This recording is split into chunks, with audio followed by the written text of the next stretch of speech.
Je, kuna shida kiroho ukisahau ndoto zako? Karibu sana upokee mwanga wa kiroho kupitia tafsiri za ndoto na maombi pamoja na Prophetic Galila.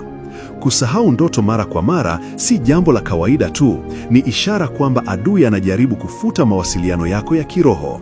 Mungu huongea kupitia ndoto, na ukisahau kila mara unakosa ufunuo muhimu kuhusu maisha yako, baraka zako au maonyo ya kiroho.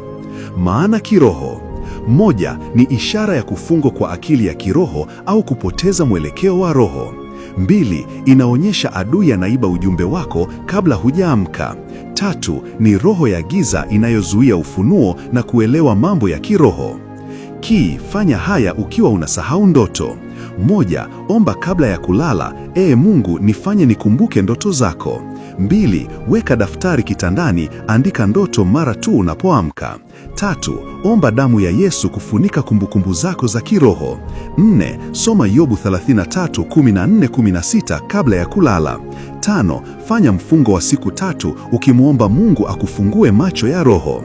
Maombi: Bwana Yesu, asante kwa ndoto zako. Kila nguvu inayofuta ndoto zangu na iharibu kwa damu yako. Nirudishie kumbukumbu na unifundishe kusikia sauti yako kwa uwazi. Kwa jina la Yesu Kristo, amen. Labda ndoto zako zimekuwa zikipotea kila siku na hujui kwa nini. Usibaki kimya. Wasiliana nami kwa tafsiri za ndoto, ushauri wa kiroho na maombi. Namba ya WhatsApp ipo kwenye bio. Mungu akubariki sana. Prophetic Galila.